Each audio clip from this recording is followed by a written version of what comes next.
기억한다. 대표님이 구체적으로 자세하게 진단과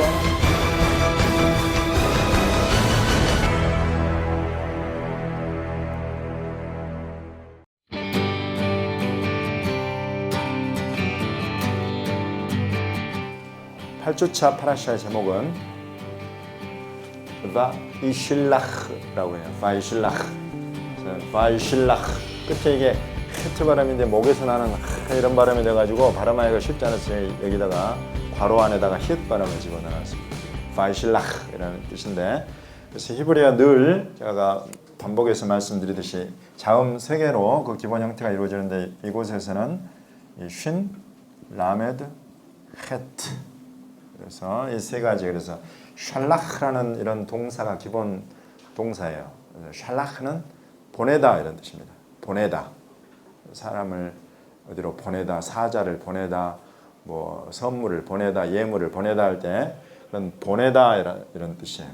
그래서 지금 창세기 32장 3절을 보시면 야곱이 세일 땅 에돔 들에 있는 형 에서에게로 자기보다 앞서 사자들을 보내며, 이러면서 사자들을 먼저 보내는 그런 야곱의 모습에서 그 보내다에서 나온 거예요. 바이실라흐. 쭉 읽어보시면서 뭘 보셨습니까? 8주차 파라샤의 관통 주제로 나타나는 거 여러분이 보신 것 말씀해 보시죠. 뭐? 형제사랑. 형제사랑. 이곳에서 나타나는 형제는 누구와 누구입니까? 에서와 야곱. 네. 에서와 야곱. 이 둘 사이의 형제사랑이 다루어지고, 오바댜에서는 역시 또 에서와 야곱. 근데 이제 어떤 여기에서는 개인적인 한 사람의 이름이었다면, 이곳에서는 이제 에서는 에돔으로 나타나고 야곱은 이스라엘로 이렇게 나오죠. 이제 국가를 이루었어요. 하나님이 야곱을 택하고 에서를 택하지 않아 가지고 에서가 이런 큰 나라가 되고 그러지 못한 것이 아니라, 에서도 굉장히 많은 방백들, 왕들, 족장들이 나오면서 큰 나라를 이루었죠. 그래서 에돔이라는 나라를 이루었고, 이제 야곱도 이스라엘이라는 나라를 이루었는데, 실제로 지금 이 오바댜 본문에서 보시면 어디가 더 커요? 에돔이 더 훨씬 더 지금 여기가 더 강한 걸 알 수 있어요. 에돔이 훨씬 더 강한 나라로 등장하고 있습니다. 그래서 에서와 야곱이 나오고, 마태복음 5장에는 형제가 누가 나옵니까? 그냥 형제. 예. 형제도 나오고, 그다음에 이웃, 그다음에 원수.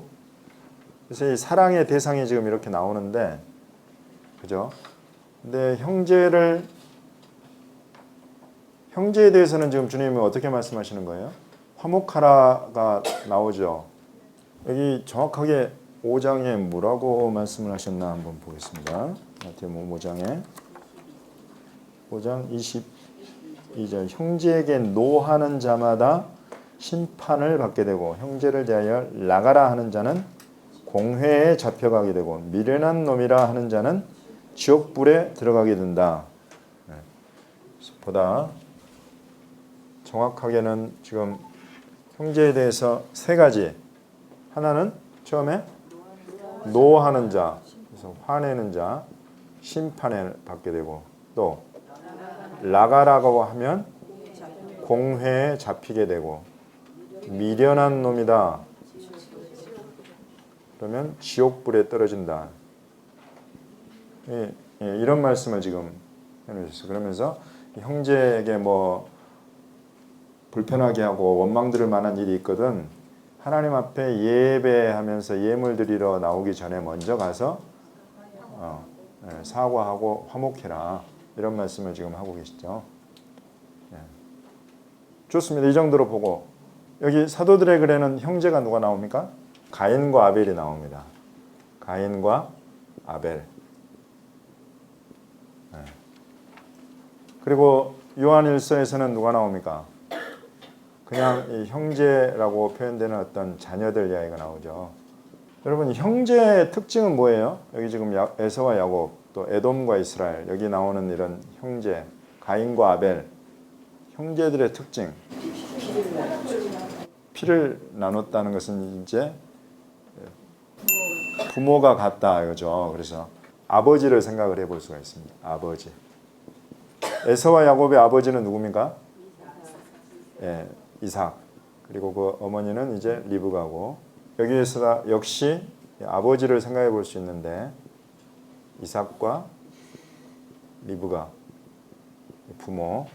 이곳에서 나오는 이 형제들, 또 어떤 이웃, 원수까지 나오는 이들의 아버지가 여기 나옵니까? 하늘 아버지가 나오는 거죠. 하늘 아버지. 여기에서는 가인과 아벨의 아버지 아담. 네. 그리고 아담과 하와 나오고, 여기 이 형제들, 이 자녀들, 이들의 아버지는 하나님으로 지금 나오고 있습니다. 그래서 기본적으로 이제 우리가 형제 사랑이라고 할 때는 이제 아버지가 같은 사람들을 이제 기본적으로 이야기를 하죠. 부모가 같은 사람들. 특별히 이제 여기서는 하늘 아버지가 나오니까 아버지로 우리가 대표해가지고 한 아버지에게서 난 형제들이다 이거죠. 에서와 야곱. 지금 우리 예수님의 글 속에서 특별한 것은 이제 이웃으로 나타나는 사람들, 형제들뿐만 아니라 이웃, 그리고 원수 혹은 너희를 미워하는 사람들, 이 모든 자들의 생명을 주신 분으로 우리 하늘 아버지가 등장하는 거예요. 그래서 하늘 아버지는 악인이 됐건 의인이 됐건 원수가 됐건 미워하는 사람이건 사랑하는 사람이건 다 그 위에 비를 주신다. 이러면서 그런 것이 하나님의 온전하십니다. 그러면서 너희도 그 하나님의 온전하신 것 같이 온전해라 이렇게 지금 가르치고 계시죠. 이곳에서는 특별히 이제 더 조금 더 구체적으로 표현하는 그런 하나님을 너희가 아버지로 두었다면, 같은 한 하나님을 아버지로 둔 형제들끼리는 어떻게 해야 되느냐 하는 부분들을 이제 더 구체적으로 이야기를 하는 거예요. 더 구체적으로 이야기를 하면서 하늘 하나님 아버지를 너희가 사랑하느냐, 하늘 하나님 아버지를 사랑하는 것은 지금 형제를 사랑하는 것을 통해서 나타나고, 이 형제를 만약에 미워하면, 형제를 미워하면서 하나님을 사랑한다고 말을 하면 이것은 거짓말이다. 이렇게 지금 이야기를 하고 있는 거죠. 예, 지금 일단은 그래서 형제 사랑에 대해서 이렇게 지금 전체적으로 아주 중요하게 지금 다뤄지고 있는 것이 있습니다. 지금 우리는 이곳에서 지금 객관적인 것들만 지금 형제 사랑에 대해서 우리가 찾아봤어요. 그럼 이렇게 우리가 찾아본 이런 형제 사랑에 대해서 이제 우리에게 주는 아주 확실한 교훈, 또 하나님의 뜻, 이것은 무엇이 있겠느냐 하는 거죠. 형제 사랑, 이런 주제가 우리에게 오늘 가볍게 살펴본 이런 객관적인 정보들을 통해서 우리에게 주시는 주님의 메시지는 뭐냐 하는 겁니다. 오바댜서로 넘어가 보겠습니다. 오바댜.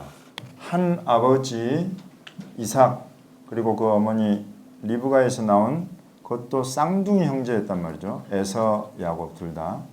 그래서 쌍둥이 형제고, 그러면 둘 다 할례를 받은 할례자하고 여기도 할례자였다. 둘 다 할례 받은 그야말로 이제 형제들, 이런 상황인데, 하나님이 에돔에 대해서는 뭐라고 하셔요? 야곱에게, 내 형제 야곱에게 행한 포악으로 말미암아 부끄러움을 당하고 영원히 멸절되리라. 예. 부끄러움을 당하고 영원히 멸절되리라 이렇게 말씀하세요. 누군가가 부끄러움을 당하고 영원히 멸절되는 이유 하나가 지금 이곳에서 나오는 겁니다. 이것은 하나님이 보시고 하시는 말씀인데, 지금 이 위대한 우리 믿음의 조상인 이삭, 그의 아들 중에 에서가 이룬 나라 에돔, 이 에돔은 부끄러움을 당해서 영원히 멸절되어 버릴 것이다 라고 우리 하나님이 지금 말씀하시는 거예요. 그 이유는 지금 우리 1장 10절에서 읽어주신 대로 내 형제 야곱에게 행한 포악으로 말미암아. 그래서 형제 사랑을 택하지 않고 형제 포악을 택하게 된다면 부끄러움을 당하고 하나님 앞에서 영원히 멸절되어 버릴 것이다 라고 지금 말씀하시는 거예요. 그래서 형제에게 행한 포악이 그러면 뭐냐? 어떻게 하는 것이 형제에게 포악을 행하는 것이냐? 참 놀랍게도 에돔은 지금 에서는 그런 그 형제에게 포악을 행하는 것에 지금 대명사와 같이 이곳에 아주 구체적으로 그 행한 포악을 우리에게 알려주고 있습니다. 내가 멀리 섰다 이거죠. 멀리 섰다. 언제 멀리 서 있냐면 이방인들이 형제 야곱의 재물을 빼앗아가고 외국 사람들이 야곱의 성문에 들어가서 예루살렘을 얻기 위해서 제비 뽑던 날에 너도 그들 중 한 사람 같았다. 형제라면 당연히 이런 상황에서 지금 형제를 위해 형제 편을 들고 형제를 보호하고 형제와 함께 고난을 받고 하는 것이 형제가 마땅한 것인데 지금 이곳에서 오히려 그렇게 빼앗아가는 자들 가운데 서고 재물을 예루살렘을 빼앗으려고 제비 뽑던 자들 가운데 서버리고 이렇게 한다면 이것은 형제에게 포악을 행하는 것이다. 그리고 그 다음에 또 바로 이어서 또 나옵니다. 형제가 재앙을 당하는 날에 방관할 것이 아니다. 여러분 재앙이라는 것, 어려움이라는 것, 고난이라는 것은 우리 가운데 누구에게나 닥칠 수 있는 일입니다. 예수 그리스도의 사람들 가운데에도 하나님의 백성들 가운데 우리는 그것을 수천 년의 역사 가운데 보아왔어요. 다양한 이유가 있죠. 고난의 이유는 그는 뭐 고난의 이유에서 우리 12주 과정을 또 다뤄야 될 만큼 고난의 이 이유와 그 깊이 그 고통 이와 같은 부분들은 우리 인생에 늘 있는 일인데 형제가 그와 같이 재앙을 당하는 날에 가만히 수수방관하고 있으면 안 된다. 지금 그것을 아주 비슷하게 표현한 것이 여기 요한일서에 보시면 형제가 헐벗고 굶주린 어떻게 하다 보니까 굉장히 하나님의 자녀임에도 불구하고 헐벗고 굶주린 그런 삶을 살게 됐어요.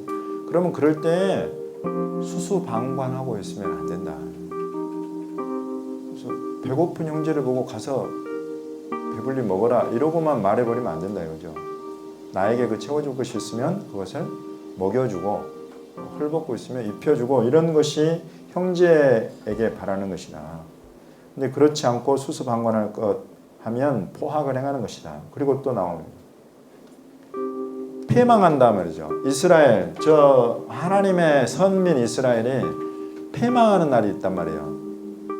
586년 이때 바벨론에 한번 패망해가지고 포로로 끌려가죠. 또 721년에 아수르에 패망해가지고 끌려간단 말이에요.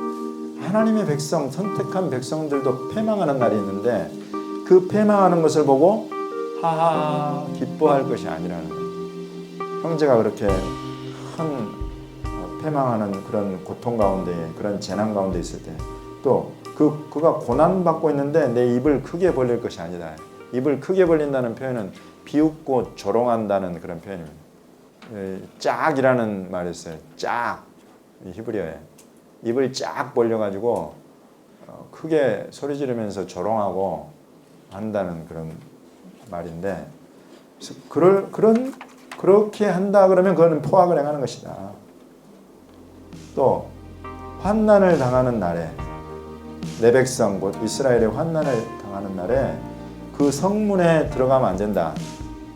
그 성을 그렇게 어려움 당하고 있는데 그걸 이용해 가지고 들어가서 그들의 그 성을 차지하려고 그런 성문에 들어가고 또 환난을 당하는 날에 그 고난을 방관해서는 안 되고 또 그 재물에 손을 대지 말아라 이런 말씀입니다.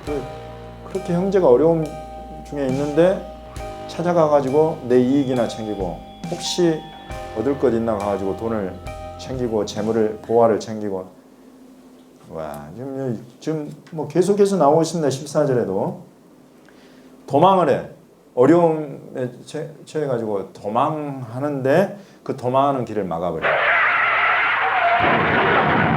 지금 야곱은 계속 도망자로 나오잖아요. 그래서 에서의 낯을 피해서 도망했고 라반으로부터 도망했고 도망치고 나중에 그 자손들도 이제 도망치는 일이 생기는데 그 도망칠 때 그 길을 막아서는 일을 형제가 한다 그러면 그것은 포악이다. 또 그 고난과 환난과 징벌과 재앙을 당하고 살아남은 자가 있는데 그 생존자들을 원수에게 넘겨줘 버려. 여러분 홀로코스트 생각해 보세요. 겨우겨우 피하고 숨고 살아남았는데 그걸 찾아내가지고 나치한테 넘겨줘 버려. 그런 일들을 한다고. 그것은 포학을 행하는 것이다. 여호와께서 만국을 벌할 날이 가까웠으니 내가 행한 대로 너도 받을 것인즉 내가 행한 것이 내 머리로 돌아갈 것이다. 이렇게 말씀하십니다.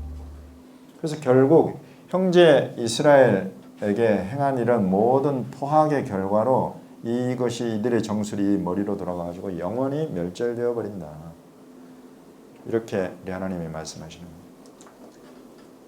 이것이 형제 사랑에 대한 굉장히 큰 그림, 근거와 같이 작용을 합니다. 그래서 이곳에서 보시면 형제에게 화를 내고 하는 그런 사람 심판받게 된다. 예수 그리스도를 믿으면 여러분 우리가 사망에서 생명으로 옮기고 심판에 이르지 않는다고 그랬는데 그 믿음의 결과는 어떻게 나타나겠습니까? 그러면 형제에게 화를 내지 않는 사람이 되는 거예요. 내가 심판에 이르지 않는다라는 그 말씀을 믿었다면, 예수 그리스도로 말미암아 심판에 이르지 않는다는 말씀을 믿었다면 형제에게 대해서 화를 내고 있는 내 모습을 회개할 줄 알아야 된다는 거죠. 그런 예수님을 믿고 내가 심판에 이르지 않는다라는 믿음 안에 확신 가운데 형제에게 마음껏 화를 내버려. 나는 아무리 너한테 화를 내도 나는 심판에 이르지 않아. 왜? 예수님을 믿으니까. 이건 맞아요, 틀려요? 이건 틀리단 말이죠. 믿는 자의 열매들로 지금 나타나는 것이 형제 사랑인데 그것과 반대가 나타나면 그 사람 안에는 믿음이 있는가 없는가를 그걸로 테스트해 볼 수 있다. 라가 전에 우리 형제가 이게 히브리어냐고 그래서 제가 보니까 히브리어 성경에 보니까 레이크라는 히브리어를 우리말 라가라고 번역을 해놨더라고요. 그래서 레이크라는 말을 하면 공회에 사로잡혀간다는 거예요. 공회에 잡혀가는 것도 말하자면은 이제 신문 받고 정죄 받고 하는 그런 거예요. 그 공회 앞에서, 그 커뮤니티 앞에서 이게 도대체 뭐길래 공회에 잡혀갈까? 그 이제 레이크라는 이런 표현은 말하자면 이제 우리말로 조금 더 쉽게 옮겨보면 돌빈 놈 이런 표현이에요. 텅 비어있는, 영어로 하면 이제 blank라는 뜻이죠. 레이크라는 히브리어는. 그래가지고 이런 딱 그 골빈 놈 이런 표현이 맞을 것 같아요. 그런 소리를 한다. 또 미련한 놈이다 이러면은 지옥불이들은 사실 이런 부분들은 다 연결되어 있습니다. 심판, 공회, 지옥불 이런 부분들은 전부 다. 그래서 만약에 하나님의 백성이라고 하고 예수 그리스도를 믿는다고 하고 하나님의 자녀라고 하는데 형제에 대해서 마음껏 화를 내버리고 형제에 대해서 마음껏 욕해버리고 형제를 마음껏 무시하고 멸시하고 없이 여겨버린다. 그렇다고 한다면 이거는 그 사람 안에 믿음은 있는 것이다 없는 것이다. 없는 것이다. 아주 확실합니다. 이거 요한일서에서도 지금 이와 같은 거 똑같은 거예요. 지금 에돔이 에서에게 하고 있는, 네가 아무리 할례자라도, 네가 아무리 한 아버지 밑에 났어도, 네가 아무리 쌍둥이 형제라도 너의 모든 후손들은 이제 부끄러움을 당하고 완전히 멸절되어 버린다. 그것은 네가 네 아버지가 이삭이건 상관없든, 네가 할례자건 상관없든, 네가 선택받은 야곱의 형제 이런 거 아무 상관없든, 여기 이곳에서 내가 아무리 야곱과 에서 이 사이에 화해를 이루고 그와 같이 이전에 한 것들을 통해서의 큰 나라가 이루어졌는데 그 상관없이 완전히 멸절되어 버린다. 형제에게 그렇게 포학을 행하게 되면. 그래서 이곳에서도 아주 동일하게 하나님을 사랑한다고 말은 하고 나는 예수님을 믿는다고 말은 하는데 형제를 미워해. 모함하고 미워하고 헐뜯고요. 정말 못난 짓들 많이 합니다. 선교 현장에도 그러고 목회 현장에서도 그러고 성도들 간에도 그러고요. 심각한 그런 모습들이 많아요. 근데 그와 같은 때에 우리가 이런 말씀을 정말 그 귀에 확성기로 들려줘야 됩니다. 너 지금 믿는다고 자만하고 있느냐? 주님이 너 그렇게 하는 모습은 너 안에 믿음이 없다고 보시는 거다.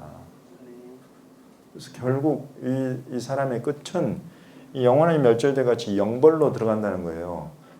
이것이 마태복음 여기 5장 말고 앞에 2를 하나 붙이면 마태복음 25장에 양과 염소 나눌 때 내 형제 중에 지극히 작은 자 하나, 형제 한 것 하지 않은 것 때문에 영생과 영벌이 결정되어 버리는 거예요. 이와 같은 정도로 우리 곁에 두신 주님이 피로 값주고 사신 형제 자매에게 그들을 사랑할 줄 아는 거, 이것이 이 정도로 지금 큰 교훈으로 심판이냐 아니냐, 영벌이냐 영생이냐를 결정할 정도의 어떤 결과물, 열매로, 믿음의 열매로 우리 앞에 보여주고 나타난다. 그런 아주 중요한 교훈이 지금 우리에게 여기 지금 나타나 있습니다. 그래서 그 모든 것 이전에 사실 이곳에서는 지금 에서와 야곱이 이제 20년 지나고 만나면서 화해를 이루잖아요. 그래서 야곱은 땅바닥에 머리를 7번이나 절을 하면서 형 앞으로 나가고, 에서도 그런 야곱을 보면서 가까이 와서 목을 너금 맡기고 입을 맞추고 눈물을 흘리면서 용서하고 그러면서 서로 이제 화해하는 그런 장면이 나오잖아요. 만약에 이때 에서가 여전히 야곱을 죽이려고 했다면 이 정도의 큰 나라를 이룰 수가 없었을 거예요. 벌써. 근데 이곳에서 그런 화해와 용서가 이루어지죠. 그리고 그걸 또 보시고 우리 에서로부터 수많은 이 족장들, 왕들이 나오고 큰 나라가 이루어질 정도로 하나님이 복을 주십니다. 근데 그 주신 복을 가지고 결국은 망해버려. 왜냐하면 그 이유는 지금 오바댜가 기억한 바에 의하면 형제 야곱에게 행한 포학 때문이다.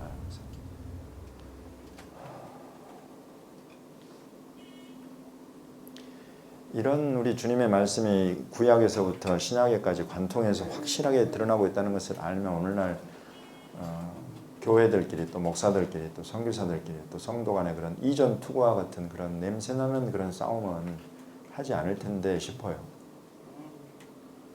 그래서 계속 우리가 지금 매주 파라샤를 통해서 중요한 관통 주제들을 우리가 살펴보는 것은 이 시대에 이 시대적으로 우리 주님이 하시는 그런 메시지라고 저는 믿습니다.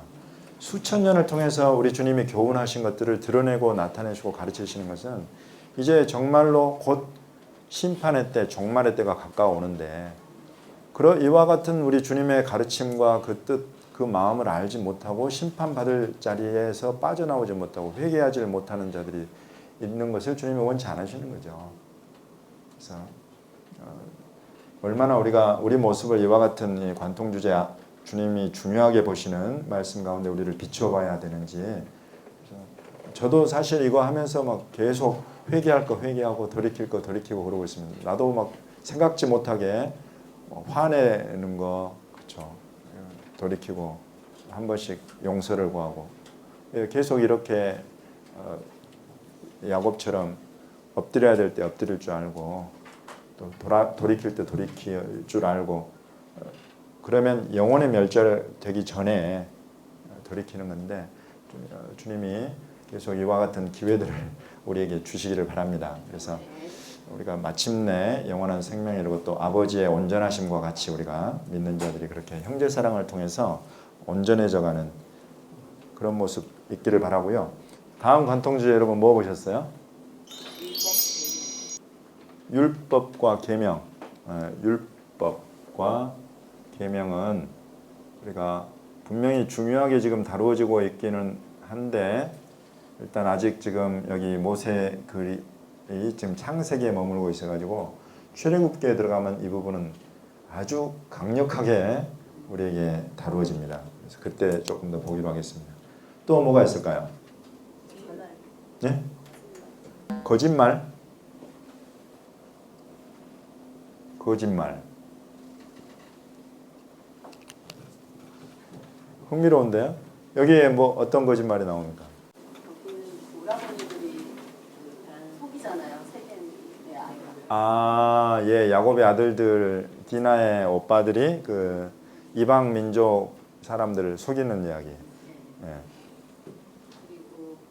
그리고 오바댜에서는 너의 마음이 그만이 속였다. 아, 표현이 그렇게 나와 있습니까? 네. 오바댜 몇 장입니까? 몇 절입니까?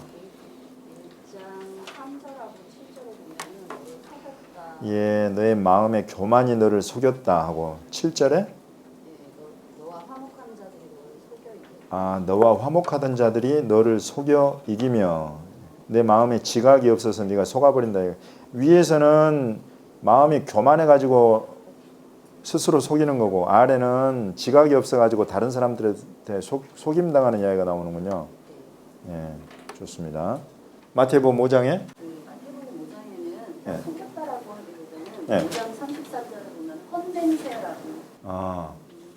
헛맹세를 하지 말아라. 그건 결국 그렇죠. 일종의 거짓으로 볼 수 있죠. 속이는 진실한 맹세가 아니니까 속이는 거. 또 그리고 요한 1서에서는 그 형제를 미워하면 거짓말하는 것이다라고 하셔서 형제를 미워하면 거짓말하는 것이 하나님을 사랑한다고 하면서 형제를 미워하면 거짓말하는 것이다. 이거 속이는 것이다. 이렇게 좋습니다. 속이고 거짓말하는 것이 처음부터 끝까지 나타난다는 거죠. 속이고 거짓말하는 거 처음부터 끝까지 나오는데 이 속이고 거짓말하는 것은 어디에서부터 난 거예요?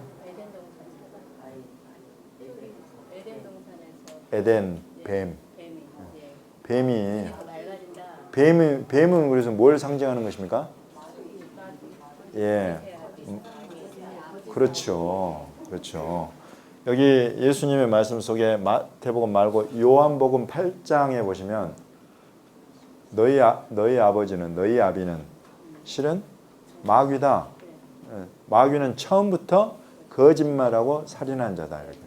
그래서 지금 여기 처음부터 거짓말하는 그래서 하와한테 거짓말하고 그리고 또 아벨을 죽이고 그 피를 흘리는 그런 가인 아내 이런 것들 가운데에 처음부터 거짓말하고 살인한 자다고 마귀가 그렇게 예수님 말씀하시고 그래서 그런 거짓이 있고 그렇게 살인이 있으면 그 아비는 무엇이다? 하나님이다? 아니다. 아브라함이다? 아니다 이거죠. 너희 아버지가 아브라함이라고 말을 하고 너희 아버지가 하나님이라고 말을 하면 너희 속에서 이런 거짓과 속임 그리고 살인하는 것은 끊어져야 된다.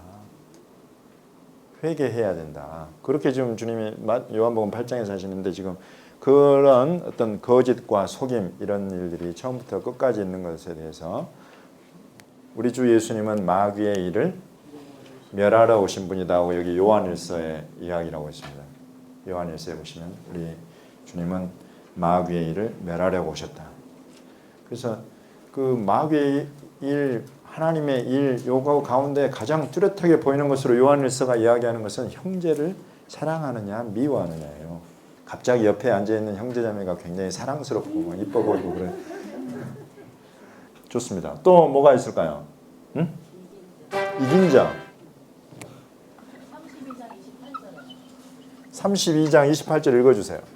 그가 이르되 내 이름을 다시는 야곱이라 부를 것이 아니요 이스라엘이라 부를 것이니 이는 내가 하나님과 이 사람들과 겨루어 이겼음이니라. 그래서 이긴 자 누구예요? 여기서 야곱. 이기고 지고 이긴 자가 있으면 진 자가 있을 거 아닙니까?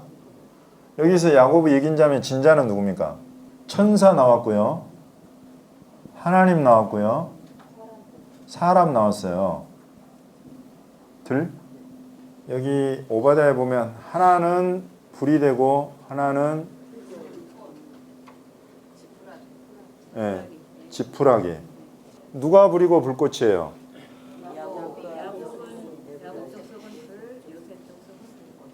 야곱 족속과 요셉 족속. 지푸라기는 에서 족속. 요 둘이 이 야곱 족속, 에서 족속이 여러분 씨름한 것 같아요? 아닌 것 같아요?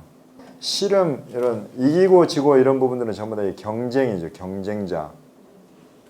씨름과 또는 뭐 싸움 그렇죠. 이런 어떤 격투기 여러분 이런 부분들은 전부 다 이게 히브리어로 아박이라는 이런 단어가 이제 씨름하다라는 그런 단어인데 이런 어떤 씨름하고 또 앞에 가령 우리가 마박, 여기 아박에서 나온 단어가 있는데 마박 이런 것들은 싸움 이러는 거거든요. 그래서 씨름하고 싸우고 지금 여기에서 우리가 씨름이라고 번역이 되었지만은 우리가 생각하는 막 이런 고급 기술을 거는 이런 씨름이 아니라 거의 레슬링 수준이에요. 레슬링. 그래서 막 엎어치고 매치고 뒤집어지고 막 어떻게 해서 나중에 쳐서 힘줄이 막 끊어 나가기도 하고 이런 정도의 지금 레슬링을 이야기를 하는 거예요. 그러니까 이거는 뭐 둘이 그냥 말하자면 진흙탕 싸움처럼 막 구르고 이러는 정도인 거예요. 이런 것을 우리가 지금 고상하게 씨름이라고 번역을 하고 표현을 하고 있는 거예요. 이 둘 사이에 보십시오. 여기 야곱 족속과 에서 족속. 이 둘 사이에 그 야곱이 발꿈치 에서형 에서의 발꿈치를 잡고 나오는 순간부터 아니 그 이전 뱃속에서부터 이 둘은 싸우고 경쟁하는 자들로 나와요. 그러더니 한평생을 거쳐서 그러더니 나중에 후손들까지도 이런 역사 이런 어떤 것들을 듣지 못했겠어요? 듣고 이러면서 네가 크네 내가 크네 큰 자가 어린 자를 섬기라 이러니까 도대체 누가 큰 자냐 나는 내가 큰 자가 되리라 나는 뭐 이런 것들이 그 속에서 막 있으면서 결국 큰 경쟁 속에 결국 이 에서는 그 속에서 하나님의 뜻을 야곱을 택하신 하나님의 뜻을 인정하지를 못하고 마음이 스스로 교만해지고 높아지면서 그 형제를 대해서 포악을 행하는 거예요. 포악을 행하기까지. 여기 보십시오. 이 포악에 이르기까지의 과정이 여러분 하나님의 뜻을 인정치 않고 순종치 않으면 결국 포악해져요, 여러분. 결국 살인으로 가요. 죽여버리는 거예요. 하나님의 뜻을 인정하지 않으면. 그러면은 그렇게까지 가버리면 우리 하나님 앞에 이 멸절의 심판을 받게 되는 거죠. 이런 자들은 하나님이 끝까지 두고 보시지 않는다. 근데 이 과정이 시간이 오래 걸려요. 무지 오래. 그건 하나님이 주신 기회일 수 있고 하나님이 주신 이 축복 가운데에서 얼마든지 돌이킬 기회가 많은데 끝까지 가버려요. 끝까지. 이런 케이스들을 지금 이곳에서 다루고 있죠. 그래서 씨름 이야기를 지금 우리가 하고 있는데 이기고 지고 이긴 자가 있고 진 자가 있고 결국 이곳에서 여러분 누가 이긴 자입니까? 처음에 딱 보았을 때는 여기 오바댜의 본문을 쭉 보면 포악을 행하는 자가 이기는 자예요. 포악을 당하는 자가 이기는 자예요. 하나님의 눈으로 말고 우리 눈으로 봤을 때. 포악을 행하는 자가. 네. 당연히 힘 있는 자가 포악을 행할 수가 있는 거죠. 센 자가. 내가 세면 저 약한 놈이 나한테 어떻게 포악을 행해. 지금 에돔 에서 족속이 포악을 행하는 자니까 여기가 그야말로 여기가 지금 이긴 자예요. 야곱 족속은 진 자예요, 실은. 포악을 당한 자니까. 근데 결국 우리 하나님의 이런 심판을 당하게 되면 그 심판 가운데서 이제 야곱 족속은 불과 불꽃이 되고 여기 이렇게 이긴 자, 포악을 행하는 자의 에서 족속은 지푸라기가 되어버린다는 이런 대역전이 일어나는 거죠. 지금 이곳에서는 이기고 지고의 한 중간에 하나님의 주권, 하나님의 뜻이 어디에 있는가, 하나님의 선택, 하나님의 은혜, 하나님의 사랑이 어디에 흐르고 있는가, 그것이 결국 최종적인 이기고 지는 걸 결정을 하는 것입니다. 여기 마태복음 5장에도 이런 종류의 뭐가 나옵니까? 천국에서 지극히 작은 자, 천국에서 큰 자. 어떤 자가 작은 자입니까? 계명을 행하지 않으면서 가르치는 자. 큰 자는 계명을 행하면서 그렇게 가르치는 자. 이렇게 나오죠. 요 둘이 또 나오고 또 다루어지는 게 또 있습니다. 악인, 선인. 이런 또 둘이 또 나오고 또 뭐가 또 나옵니까? 마태복음 5장에 박해받는 자가 나오고 박해하는 자가 나오죠. 박해받는 자는 주의 이름을 인하여서 박해받는 자는 나중에 상이 큰 상이 있다. 그래서 이렇게 구분해 가지고 이들 사이에 싸움이 또 있죠. 이렇게 계명을 행하면서 가르치는 자와 행하지 않으면서 가르치는 자, 이 둘 사이에는 분명히 싸움이 있게 되어 있어요. 이런 것들이 있고, 뭐 악인과 선인, 박해받는 자, 박해당하는 자, 박해받는 자와 박해하는 자는 당연히 이 싸움이 있는데, 그 싸움, 이 씨름 이 가운데에는 주의 이름이 있다. 주의 이름 때문이다. 이런 부분들도 지금 여기에서 다루어지고 있고, 하나를 더 생각을 해본다면 여러분, 이거는 이제 어떤 대상 자체가 완전히 각각이죠. 각각. 그래서 나와 너 이렇게 따로 별개한 존재들끼리의 싸움이에요. 지금 이것은. 근데 여러분, 이런 씨름, 이런 종류의 싸움, 이런 종류의 씨름은 그런 어떤 다른 대상들 사이에서도 일어나지만은 내 안에서도 이런 종류의 씨름이, 갈등이, 또 싸움이 일어나는 거죠. 주님의 말씀에 내가 순종할 것이냐, 아니면 내 이 마음에 일어나는 이것에 내가 순종할 것이냐. 이런 종류의 싸움이 당연히 일어나는데, 이제 그것을 받아서 여기 갈라디아서 5장에서 그 싸움을 이야기하는 거예요. 갈라디아서 5장에서 육체의 소욕과 성령의 소욕이 우리 안에서 싸운다. 그래서 이렇게 싸우는 이런 싸움이에요. 씨름 있잖아요. 여기에는 반드시 이긴 자가 있고 진 자가 있게 마련입니다. 육체의 소욕이 이겨버리면, 육체의 소욕이 내 안에서 이긴 자가 되어버리면 욕심이 잉태한 즉 죄를 낳고, 죄가 장성한 즉 사망에 이르는. 자꾸 이 육체의 소욕이 내 안에서 이긴 자가 되고 계속 이긴 자가 되면 그 끝이 사망으로 가는 것입니다. 성령의 소욕이면 내 안에 이게 왔어. 죄의 기회가 왔어요. 이 기회를 내가 잡으면 많은 돈을 벌어. 또 내가 원하는 쾌락을 얻을 수 있어.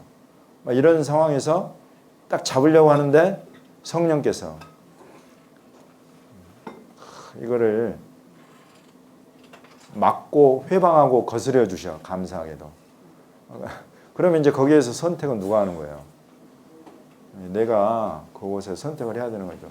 그래서 뭘 선택할 거냐? 이런 성령의 그런 음성, 성령의 소욕, 원하시는 것을 쫓아서 나에게 큰 유익이 되고 이익이 되는 이것, 재정적으로 큰 유익이 되는 이것, 또 내 육신의 쾌락을 위해서 굉장히 좋은 것이 되는 이거를 내가 버리고 성령의 인도하시는 바가 되면, 성령의 소욕이 이긴 자가 되면 어떻게 됩니까? 갈라디아서 5장에서 뭐라 그럽니까? 성령의 인도하시는 바가 되면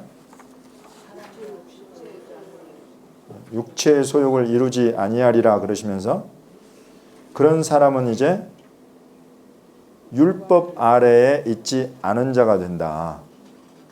법에 의해서 통제되고 법에 의해서 행위를 결정하고 판단하는 사람이 아니라 성령의 그와 같이 인도하시는 바가 되면 그런 율법 아래에 있지 않은 자가 되어버린다. 그래서 육체의 이 여러 가지 육체의 일들이 쭉 나오죠. 여기 지금 5장 19절에 보시면 음행, 더러운 것, 호색, 우상 숭배, 주술, 원수 맺는 것, 분쟁, 시기, 분냄, 당짓는 것, 분열함, 이단, 전부 또 그 이어서 투기, 술 취함, 방탕함, 이와 같은 것들로부터 계속 우리를 벗어나게 한다.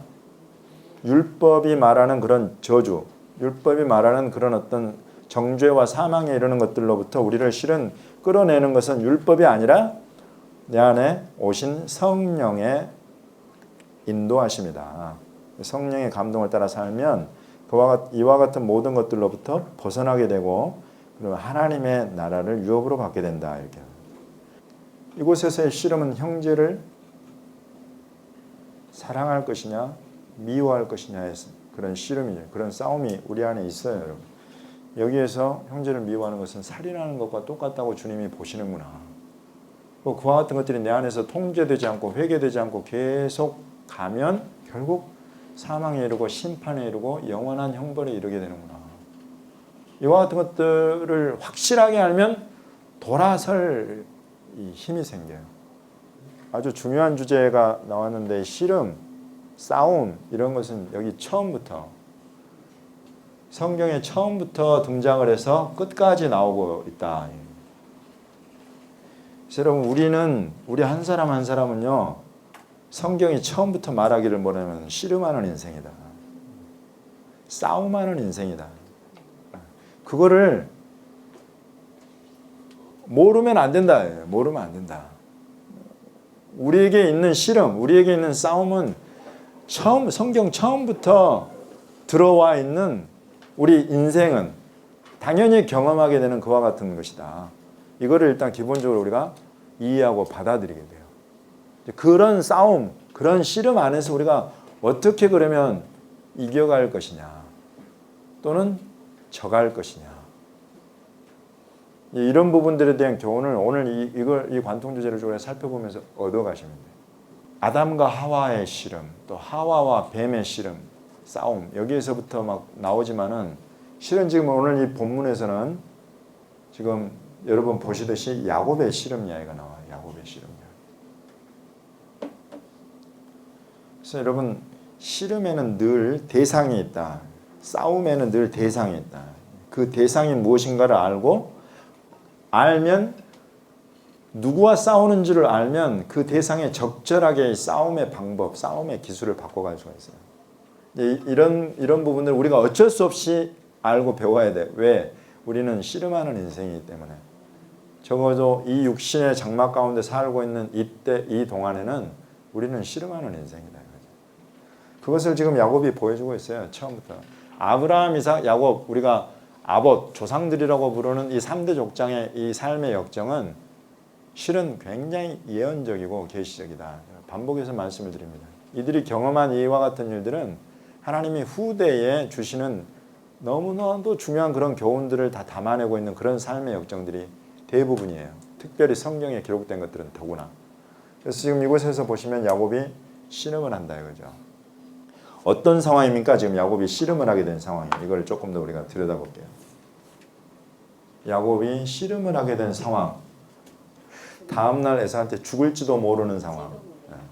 그리고 그런 에서를 달래기 위해서 내가 보낼 수 있는 것은 다 지금 보내고 혼자 지금 남아서 강을 건너기 전에 혼자 남아있는 밤.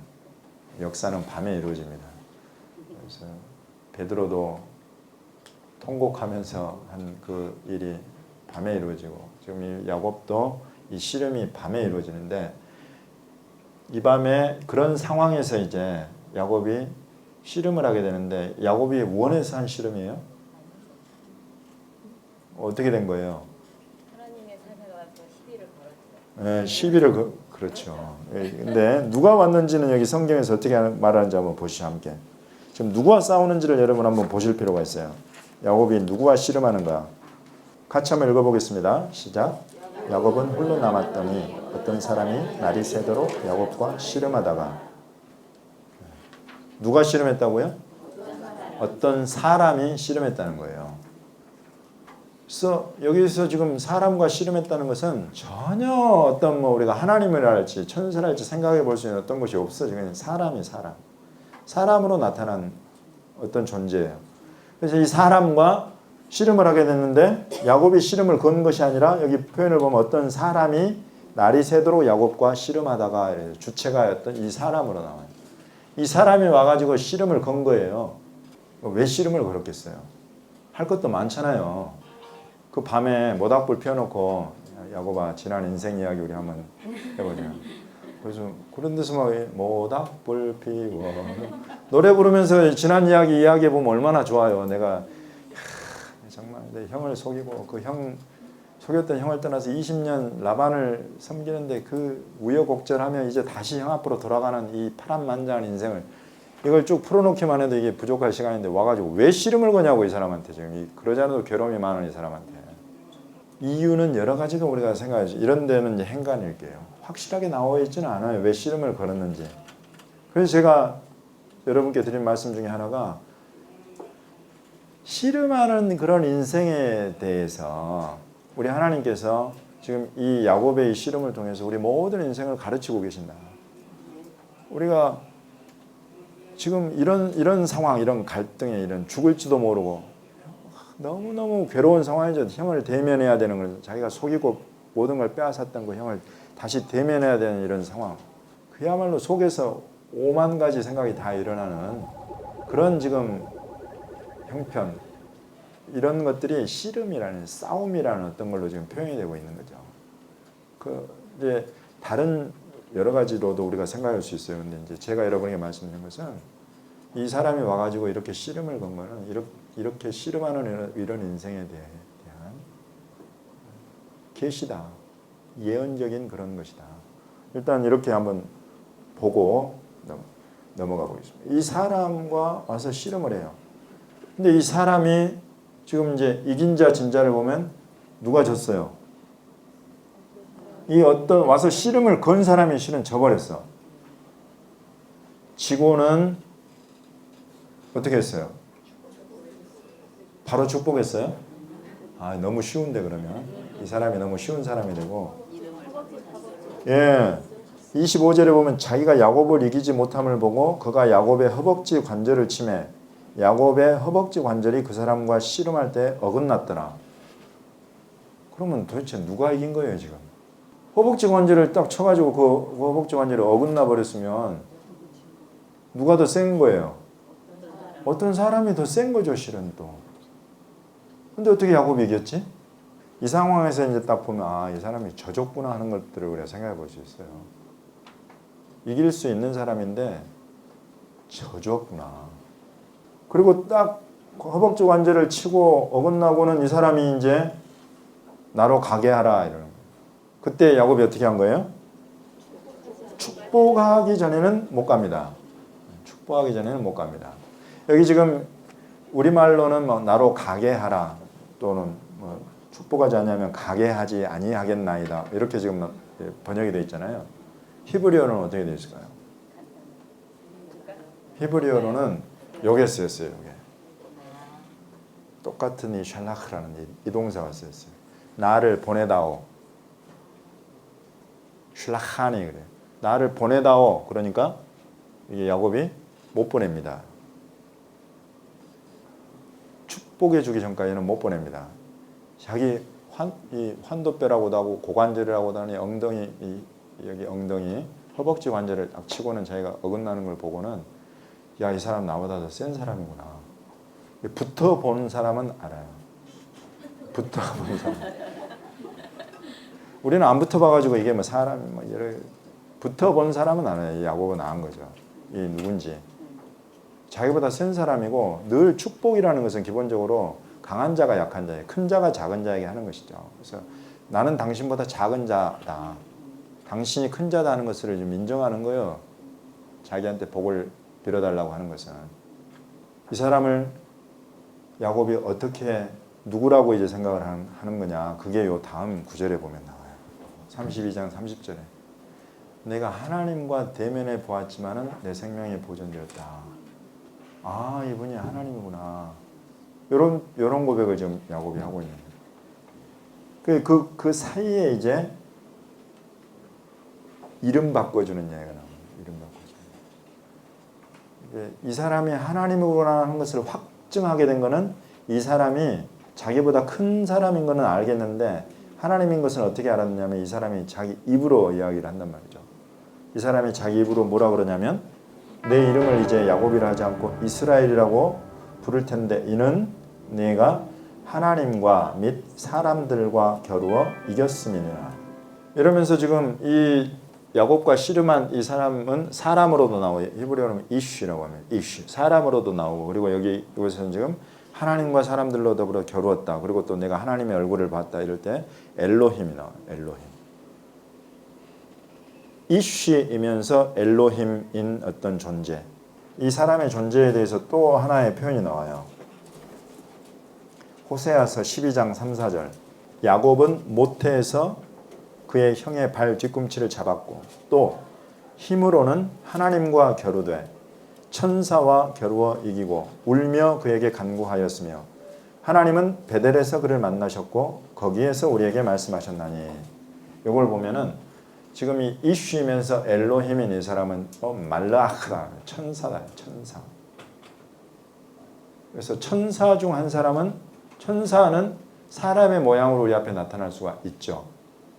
그 대표적인 것, 아브라함 앞에 나타난 세 사람 이야기. 그래서 천사는 사람의 모양으로 우리 앞에 나타날 수가 있다. 그래서 지금 이곳에서 지금 호세아서에서는 이 사람이 사람이면서 하나님이면서 천사다 이렇게. 예, 그래서 지금 이곳에서 씨름을 하고 있는데 야곱이 씨름한 이 사람은 결국 사람이면서 하나님이면서 천사라는 이런 칭호를 가진 어떤 그런 존재와 지금 씨름을 하고 이 씨름을 통해 가지고 야곱은 이겼어요 처음에. 그래가지고 이 사람도 자기가 씨름한 이 사람도 네가 나를 이겼다 인정을 해줬어요. 실은 자기 환도뼈를 쳐가지고 고관절을 쳐가지고 자기를 평생토록 절뚝발을 만들어버릴 수 있는 그런 존재임에도 불구하고 자기한테 져줬어. 이제 그러면서 이 사람은 이름을 야곱에서 이스라엘로 바뀌어지고 도대체 이 밤에 일어난 이 씨름이라는 이걸 통해서 야곱이 얻은 게 뭘까요? 그 다음날 맞닥뜨려야 될 어떤 상황도 야곱은 이제 두렵지가 않은 거죠. 왜냐하면 자기가 자기 목숨이 벌써 간당간당한 줄 알아. 하나님과 대면해서 봤지만 내가 생존했다. 내 생명이 보존되었다. 하나님이 나를 손대지 않고 나한테 져주고 또 내 생명도 지켜주시는데 내가 무엇인들 두려워하랴. 이제 이런 생각을 할 수가 있게 되는 거죠. 그래서 지금 이 밤에 이 씨름 전의 야곱과 씨름 후의 야곱은 완전히 달라져 버린 그런 모습을 이제 우리가 볼 수 있습니다. 이와 같은 종류의 씨름은 우리 인생을 씨름하는 인생, 우리 인생을 정말로 달라지게 만들어요. 이런 종류의 씨름. 그래서 하나님 앞에서 여러분 씨름하는 인생은 정말 복이 있는 인생입니다. 하나님 앞에서 우리 하나님과의 만남 속에서 어떤 씨름하는 인생, 그 인생은 이제 그 다음날 맞닥뜨릴 에서부터 해가지고 제3부터 여러분 이곳에서 아까 굳이 왜 제가 이 샬라크라는 이거를 말씀을 드렸냐면 야곱이 실은 전부 다 보내버렸어요. 다 보내버렸어요. 전부 다. 그렇죠. 자기 한 사람 딱 남고 아내, 아들들, 자식들, 뭐 여종들 또 그 수많은 재산, 가축들 전부 다 가져가시오. 다 가져도 좋소 하고 앞에 다 보내버렸어요. 그런데 지금 여기에서 이 사람이 나를 보내라 그러니까 내가 당신만은 보낼 수 없습니다. 요걸 꽉 붙잡아요. 요런 인생이 일이 되라는 거예요. 지금. 다 놓고 다 보내버려도 뭘 보낼 줄 알고 뭘 붙잡아야 될 줄 아는 인생이 되라는 거예요. 지금. 이 한 분, 이 한 사람 자기가 붙잡으면 모든 것이 다 해결되겠다는. 그래서 이런 것은 결코 놓치지 않는 거예요. 야곱이. 그래서 우리말 번역으로는 다르게 되어 있지만 제가 굳이 똑같은 이 샬라크라는 단어가 쓰였다고 말씀을 드린 것은 이 둘이 너무 큰 대조를 실은 오늘 여기에서 보여주고 있어서 그래요. 근데 그걸 우리 번역에서는 살려내지를 지금 못하고 있어요. 무엇을 보내고 무엇을 보내지 않을 것인가. 그리고 이런 야곱의 모습은 여기 한 군데서만 나타나는 것이 아니라 아주 이제 야곱이 믿음의 사람이 됐어요. 이제 하나님이 자기를 찾아와서 자기를 만나주시면서 자기가 정말로 무엇을 붙잡아야 되는지 이걸 이제 계속 배워가고 알아가는 거예요. 처음에 자기가 형 에서의 낯을 피해서 도망할 때 그때 베델에서 처음 자기에게 나타나신 하나님. 그때 그 하나님이 나타나서 하신 말씀. 정말 그 말씀대로 그 가서 20년이 차니까 하나님이 돌아가라고 하시고 돌아오는데 정말 큰 때를 이루고 돌아온단 말이죠. 그래서 야곱이 자기 입으로 그러잖아요. 내가 이 요단을 건너갈 때는 그러니까 형의 에서의 낯을 피해서 도망할 때는 이 지팡이 하나만 잡고 요단을 건넜는데 돌아올 때는 2때나 이루었습니다. 이런 속에서 이제 야곱은 자기를 찾아와서 만나신 그 하나님이야말로 자기 인생에 이런 모든 것을 미리 아시고 말씀하시고 이루어 가시는 하나님이시구나 하는 것들이죠. 근데 그 하나님이 지금 두 번째로 우리 하나님이 다시 지금 이 야곱을 지금 이제 또 부르시는 거예요. 이 씨름 사건 이후에 35장 1절에 그러시죠. 하나님이 야곱에게 이르시되 일어나 베델로 올라가서 거기 거주하며 내가 내 형 에서의 낯을 피하여 도망하던 때에 내게 나타났던 하나님께 거기서 제단을 쌓으라 이렇게 말씀하시죠. 그러니까 이제 야곱이 이때도 버릴 것들을 다 버려버립니다. 보낼 것들을 다 보내버리는 거죠. 정말로 자기에게 와야 될 분이 누군지를 알기 때문에 그분이 원하지 않는 것을 버려버린다는 거죠. 그래서 35장 2절에 보시면 야곱이 이에 자기 집안 사람과 자기와 함께한 모든 자에게 이르되 너희 중에 있는 이방 신상들을 버리고 자신을 정결하게 하고 너희들의 의복을 바꾸어 입어라 이렇게 말합니다. 그래서 35장 4절에 보면은 이제 모든 이방 신상들 다 버리고 자기 귀에 있는 귀고리들을 야곱에게 또 주고 그것들을 전부 다 세겜 근처 상수리나무 아래에 묻어버렸다. 그리고는 베델로 가서 베델에서 제단을 쌓고 그곳에서 베델의 하나님을 두 번째로 만나는 것입니다. 그 하나님이 나타나셔가지고 베델에서 다시 35장 7절 끝에 보시면 엘 베델, 베델의 하나님이 형 에서의 낯을 피할 때 나타난 것 첫 번째 나타난 베델의 하나님이 나오고 35장 9절 두 절 뒤에 보시면 야곱이 바단 아람에서 돌아오매 하나님이 다시 야곱에게 나타나사. 그래서 이거는 두 번째 베델의 하나님이 지금 야곱을 찾아오신 이야기가 나옵니다. 그러면서 이곳에서 언약을 다시 한번 새롭게 말씀하세요. 언약의 핵심 되는 거 세 가지 뭐라고요? 땅, 복, 시. 순서를 그새 바꾸셨네.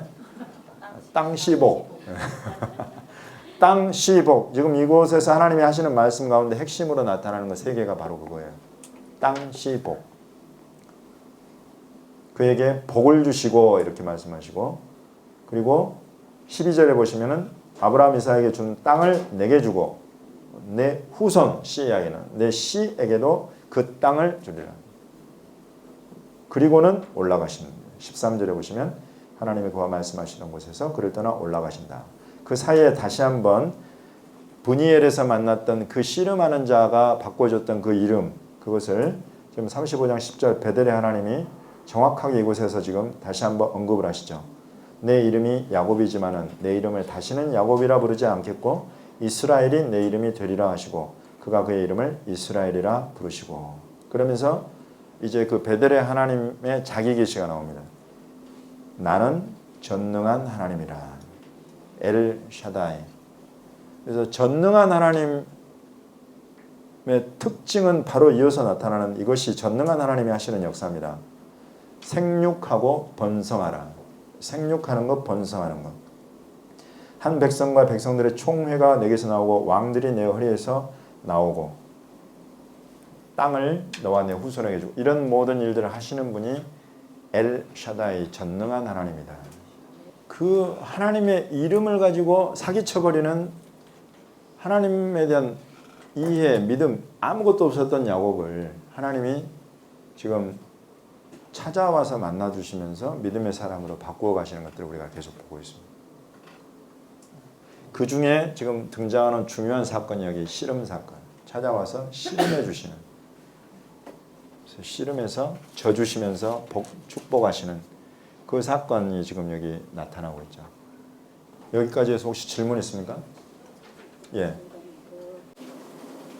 이때까지 야곱에 대해서 보내지 않겠습니다 하고 하나님 그러고 이기는 그런 내용을 말씀하셨는데 이거를 하나님의 주권은 야곱의 인간적인 그 모든 것들 두려움이나 비열함이나 이 모든 것들 그 다음에 에사 앞에서 떨고 있는 그런 나약함 이런 것들을 하나님이 직접 주권적으로 나타나셔서 꺾어주시는 인간적인 모든 것들을 뒤집어서 이스라엘로 만드시는 전적인 하나님의 주권과 역사는 아니었나 하는 그런 생각도 해보게 되는 거예요. 예, 아멘입니다. 예. 하나님이 늘 먼저 찾아오시죠. 하나님이 먼저 찾아오시면 그런 하나님의 그런 주권과 그 긍휼과 그 사랑하심 안에 사실 이 사람의 반응들이 굉장히 그것에 부합하는 그런 모습들이 많이 나타나는 거죠. 그래서 이제 그 안에서 그런 어떤 긍휼과 사랑으로 자기를 찾아오시는 분 앞에서 이제 야곱은 자기의 최선의 반응들을 보이고 자기 어떤 성격, 기질상의 이런 반응들을 보이지만은 여튼 그와 같은 것들이 이렇게 딱 부합한 그런 모습을 지금 보여주고 있는 것 같아요. 가장 기본적으로는 늘 성경 이야기하는 것은 늘 먼저 우리에게 오신 먼저 우리에게 먼저 오시면 우리가 믿음의 사람이 되고 우리에게 먼저 오시면 우리가 이제 이런 속에서 이 강한 자가 져주시는 그런 것들 속에서 이제 긍휼을 배우게 되고 그런 것들이 실은 이곳에서도 지금 우리가 서로 사랑하고 우리가 하나님을 사랑하고 그와 같은 것의 모든 것의 시작은 그가 먼저 우리를 사랑하셨기 때문이에요. 그래서 이 먼저 찾아오셔서 사랑해 주시는 이것은 너무도 그 사랑의 깊이와 넓이가 완전해서 우리를 그런 하나님의 모습 속에서 우리가 배우고 알아간다 이거죠. 우리가 배우고 그와 같이 변해간다.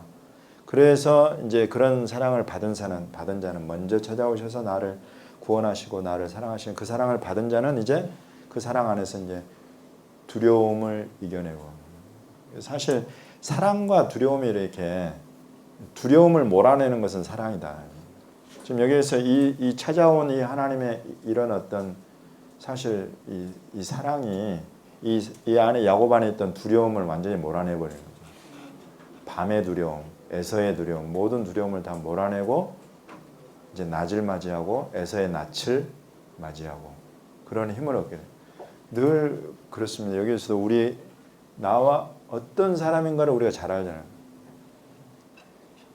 욕심도 많고 승부욕도 많고 져주고 싶지 않은 막 내 형제들에게도 내가 가지고 싶고 누리고 싶고 내가 다 누리고 싶고 가져야 되겠고 그런 사람 또는 뭐 얼마나 내 안에 죄가 많은지 여러분 누가 뭐 지적하지 않아도 내가 스스로 알잖아요.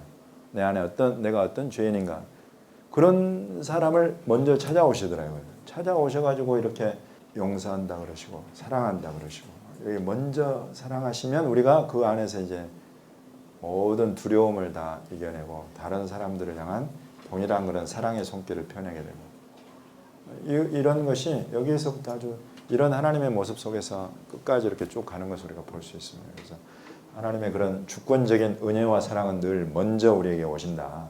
그 안에서 우리가 반응해 간다. 사실 하나님은 우리 모두를 다 이길 수 있지만은 사실 우리 한 사람 한 사람에게 다 져주시잖아요. 그리고 사실 그 져주시는 이런 여기 지금 야곱과 씨름하면서 져주신 이스라엘과 씨름하면서 져주신 이 모습, 이 천사의 모습은 사실 하나님이라고 표현된 것은 이 천사의 모습 속에 하나님의 그 뜻과 마음이 담겨져 있기 때문에 실은 또 더 하나님이라고 여기 지금 지칭되는 것도 있는데 그런 하나님의 모습이 실은 여기에서 이제 나오는 거죠. 모세가 가르친 것과 자기의 가르침을 비교하시면서 특별히 살인에 대해서 또 간음에 대해서 또 맹세에 대해서 지금 6가지에 대해서 우리가 쭉 이야기를 하시면서 사실 모세가 우리에게 준 그 이스라엘에게 준 그 계명, 율법, 토라 이것보다 더 쉬워졌어요? 더 어려워졌어요? 네. 그렇죠. 그냥 피 흘려서 사람을 겉으로 죽이지만 않으면 돼. 그러면 살인하지 말라는 계명에 성공이야. 그런데 예수님은 오셔가지고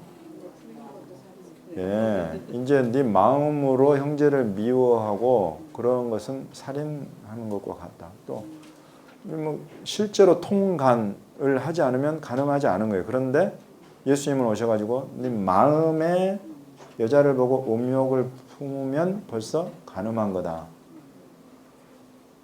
자유로운 사람이 있으면 손들어봐요. 죄 없는 사람이 이 여자를 보고 돌로 쳐라고 했을 때 그 중에 나 죄 없어 하고 돌로 친 사람이 하나도 없었다는 것은 지금 이곳에서 손을 아무도 들지 않은 것과 똑같은 거예요. 그러면 주님이 지금 이곳에서 뭐 하시는 거예요? 모든 사람을 실은 이 죄 가운데 가두는 거예요. 모든 사람을 죄 가운데 가두는 거예요. 예수님 빼고 모든 사람. 그리고 가둬놓고 그곳에서 끝내셨어요? 아니단 말이죠. 모세의 이 율법 계명을 받은 이 이스라엘, 결국 이들에게 야곱에게 져준 것처럼 이 이스라엘에게 져주시죠. 그래서 자기가 십자가를 감당하시는 거죠. 실은 십자가를 누가 져야 되는 거예요? 네, 제가 저는 너 완전히 나는 십자가에 딱 못 박혀 죽을 수밖에 없는 그런 사람이에요. 정말 저주가 있다면 다 내 몫이 돼야 될 겁니다. 당해야 될 정죄가 있다면 다 내 몫이 돼야 될 거예요. 머리털보다 많은 이 죄가 여러분 우리를 이와 같은 저주와 정죄로부터 어떻게 자유롭게 할 수 있겠어요? 근데 그것을 예수님이 다 대신 져버리시네. 이 져주시는 거죠. 져주시는 거예요, 우리한테. 그래서 우리에게 져주신 그 속에서 우리는 이제 사랑을 발견하고 죄와 장래에 대한 불안과 염려를 그런 두려움을 이겨내는 거죠. 살아계신 하나님 그의 아들이 나를 이만큼 사랑하는데 나의 내일이 이분의 손안에선 어떻게 망할 것인가? 나의 장래가 이분의 손안에서 어떻게 10년 후에 나의 장래가 망하고 패망하는 장래가 될 수 있을 것인가? 이거는 믿음이 아예 이런 생각을 한다 그러면 그건 믿음이 없는 거죠. 그분은 나를 이스라엘에게 져주시면서 십자가를 주셨어요. 그래서 그 십자가 위에서 아버지 이들을 용서해 주십시오. 이들이 하는 것을 알지 못하면 우리는요 교회는 이런 주님을 몰라가지고 저 피를 우리와 우리 후손에게 돌리소서 그랬다고 유대인들한테 모든 걸 다 뒤집어 씌웠잖아요. 근데 주님은 실제로 그러지 않으세요. 오히려 십자가에서 아버지 저들의 죄를 용서해 주십시오. 그들이 하는 것을 알지 못하기 때문입니다. 가장 믿음이 있어야 될 교회가 이런 예수님에 대한 믿음이 없는 거예요. 그래서 여러분 유대인을 박해하고요. 2000년 동안 역사 속에 그 유대교와 기독교의 갈등이 그렇게 골이 심한 이런 주님의 기도와 그 심정을 알았다면 그것을 믿었다면 하지 않았어야 될 일들이죠. 근데 이와 같은 것들은 유대인들과 이스라엘에 대해서도 그렇지만 우리 사실 자신에 대해서도 그래요. 주님이 나 같은 자를 위해서 십자가를 지실 정도로 나를 사랑하시는데 나의 내일과 나의 10년과 나의 자녀와 이와 같은 것들에 대한 온통 두려움과 염려에 만약에 매여 있다고 한다면 그건 정말 믿음이 있는 사람이 없는 사람이에요. 그렇게 우리를 점검해야 됩니다. 근데 이렇게 지금 여러분 앞에 서 있는 저도 우리 지난 시간에 한번 이제 신대원에서 주님이 식권 공급하신 간증을 했다가 아주 많은 분들로부터 동정의 눈길을 샀는데 그때 신대원 날 때 10년 후가 불안해지더라고요. 지금 이 앞에서 여러분에게 이런 말씀드리는 저도 신대원에 들어가서 신학을 공부하고 있는 학생이 10년 후가 막 불안해지는 거예요.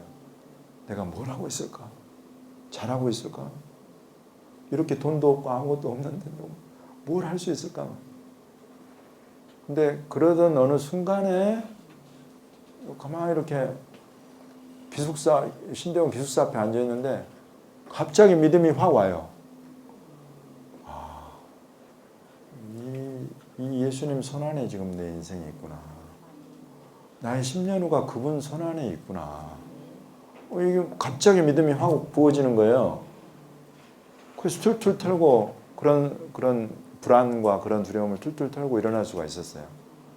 그 뒤로 제가 한 번씩 그런 말씀을 드리는데 정말로 우리 이 져주신 이 천사의 모습은 정말로 늘 우리 가운데서 져주시는 여러분 누가 여러분에게 져주십니까? 여러분 가족 중에 엄마가 늘 저는 져주시더라고요. 어머니는 늘 져주시더라고요.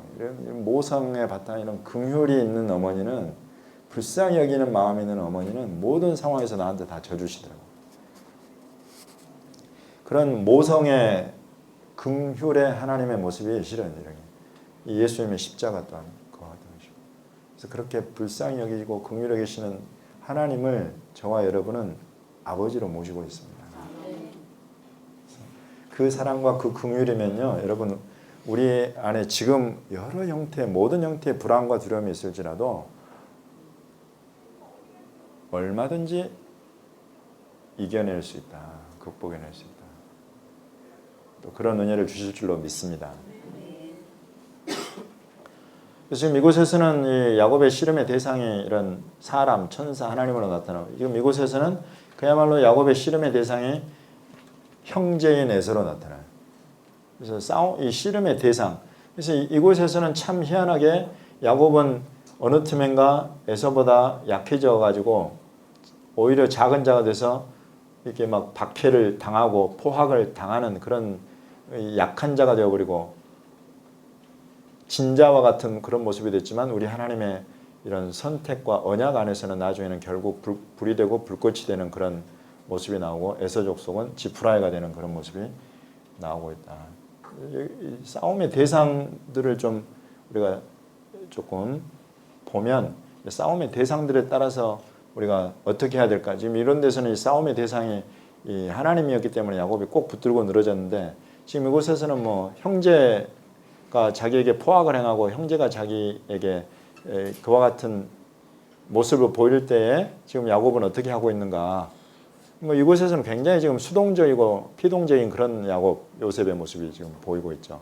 그렇지만 이건 완전히 철저하게 하나님 때문에 나중에 이제 불이 되고 불꽃이 되는, 여기서도 이 에서는 나중에 우리 하나님의 심판 때문에 지푸라기가 되어버리는 그런 모습으로 좀 보이고, 뭐 씨름에 대해서는 뭐 이 정도만 이야기를 해야 될 것 같아요.